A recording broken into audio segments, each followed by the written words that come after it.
नमस्कार। इन खबर में आपका स्वागत है। बिहार में चुनाव बहुत पहले हो गया था। 10 नवंबर को रिजल्ट आ गया था। दिवाली के बाद सरकार बन गई थी। बेशक कैबिनेट का विस्तार नहीं हुआ है, लेकिन वहाँ सरकार को लेकर के रोज कोई न कोई खबर आती है, खींचतान मची रहती है। महागठबंधन और एनडीए में खूब जोर आजमाइश होती रहती है। खैर, सत्ता की राजनीति वहाँ क्या चल रही है, इसके बारे में दूसरे एपिसोड में बात करेंगे। अभी हम बात कर रहे हैं कांग्रेस की। कांग्रेस 70 सीटों पे चुनाव लड़ी थी, जीती थी महज 19। उसके बाद वहाँ शुरू हो गई थी बहस। शक्ति सिंह गोहिल प्रभारी थे, राजेंद्र राठौर जो है उनके दाहिने हाथ बने हुए थे, वहाँ पे खूब चल रही थी। इन्होंने अपने हिसाब से टिकट बांटा, कहा गया कि टिकट बेचा गया। नतीजतन मात्र 19 सीटों पे सफलता मिली। तभी से कांग्रेस में खींचतान मची हुई है। और जो विधायक दल के नेता हैं अजीत शर्मा, प्रदेश अध्यक्ष मदन मोहन झा, कोई भी संतुष्ट नहीं है। इसका नतीजा ये हुआ है कि जैसे ही प्रभारी बदला गया, भक्त चरण दास पहुंचे। आज पटना में सदाकत आश्रम में उन्होंने मीटिंग ली, लेकिन सभागार में आप देखेंगे कि किस तरीके से एक दूसरे के ऊपर विष वमन कर रहे हैं, जहर उगल रहे हैं, आरोप प्रत्यारोप का दौर चल रहा है। पहले वीडियो देखिए।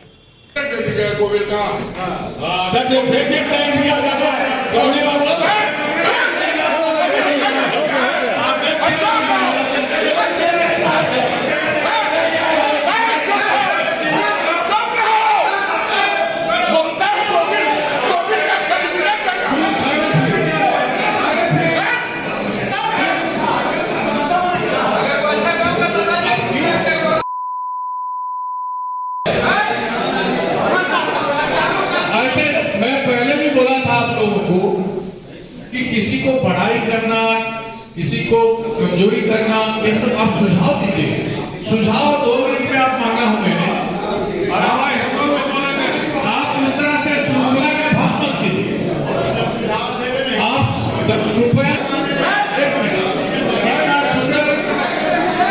आप लोग बैठे रहे। मैं पुलिस भाइयों से निवेदन करता हूँ, कृपया आप लोग बाहर जाए प्लीज।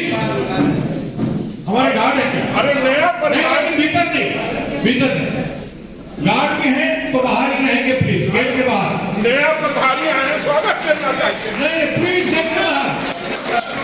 गार्ड तो बाहर नहीं है, ये अपने घर की बात है। ऐसा लगा जैसे कि मारपीट हो जाएगी। पुलिस बुलानी पड़ी। पुलिस जो है वहाँ पे आ गई जहाँ पे की मीटिंग चल रही थी। बार बार भक्त चरण दास ये अपील कर रहे थे कि पुलिस बाहर जाए, पुलिस की यहाँ ज़रूरत नहीं है। लेकिन कार्यकर्ताओं का गुस्सा आप वीडियो में देखे होंगे। गाली गलौज की भाषा थी, इसलिए उसको पूरा तो हम नहीं दिखा सकते, लेकिन इससे अंदर का नज़ारा समझा जा सकता है। और कांग्रेस कार्यकर्ताओं के अंदर जो आक्रोश पल रहा है उसको भी समझा जा सकता है। दरअसल जो कुछ भी बिहार में हो रहा है कांग्रेस के साथ, उसमें कहीं ना कहीं केंद्रीय नेतृत्व की कमजोरी साफ झलक रही है। न केंद्रीय नेतृत्व एक्टिव है और न ही बिहार में संगठन। आपको याद होगा शिवानंद तिवारी समाजवादी नेता हैं, महागठबंधन में हैं, आरजेडी के उपाध्यक्ष हैं, बड़बोले नेता हैं, लेकिन बहुत साफ गोई से बोलते हैं। उन्होंने कहा था कि बिहार में जब चुनाव चल रहा था तो राहुल गांधी जो है शिमला में अपनी बहन के घर पे थे, यानी कि उन्हें पिकनिक मनाने से फुर्सत नहीं। तो फिर कांग्रेस का क्या होगा? कांग्रेस को कौन बचाएगा? किसान आंदोलन चल रहा था, किसानों का समर्थन दे रहे थे और उसके बाद चले गए इटली। तब भी शिवानंद तिवारी बोले थे।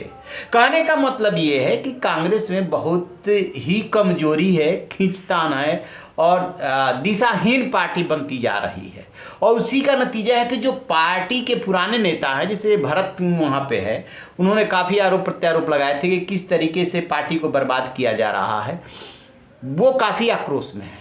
अब संभले तो कांग्रेस की स्थिति संभले कैसे, ये बड़ी बात है।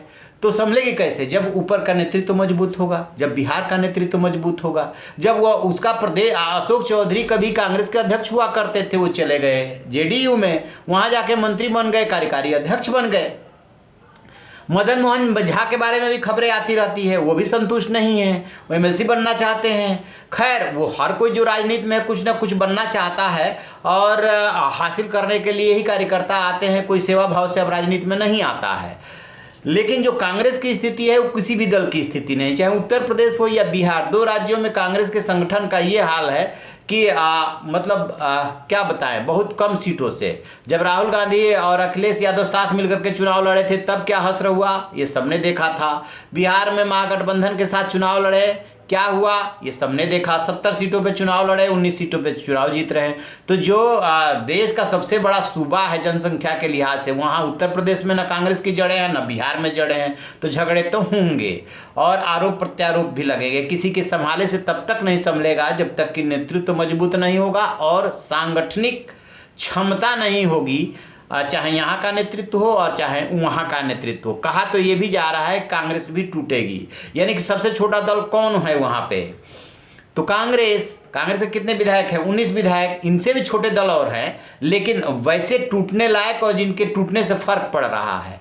तो 19 विधायकों में 2/3 चाहिए। कहा यह जा रहा है, पिछले दिनों खबर आई थी कि 11 विधायक तैयार बैठे हैं। तो क्या सच में जो है ऐसी तैयारी चल रही है? एनडीए की तरफ जो राजनीति हो रही है और जिस तरीके से भूपेंद्र यादव ने चुनौती दी है आरजेडी को लेकर के, तो राजनीति में कई बार ऐसा होता है, कहीं पे निगाहें कहीं पे निशाना होता है। कांग्रेस बहुत ही सॉफ्ट टारगेट है बिहार में। देखते हैं आगे राजनीति कौन सी करवट लेती है और एनडीए खास तौर से बीजेपी और उधर जेडीयू दोनों लगे हुए हैं अपने को मजबूत करने के लिए, कुछ भी कर सकते हैं। तो इंतजार रहेगा, वहाँ पे नज़र भी बना के रखे हुए, जैसे कोई अपडेट मिलेगा आपसे साझा करेंगे। आप रहिए ना बेखबर, देखते रहिए इन खबर। Thank you. इन खबर चैनल को सब्सक्राइब करें।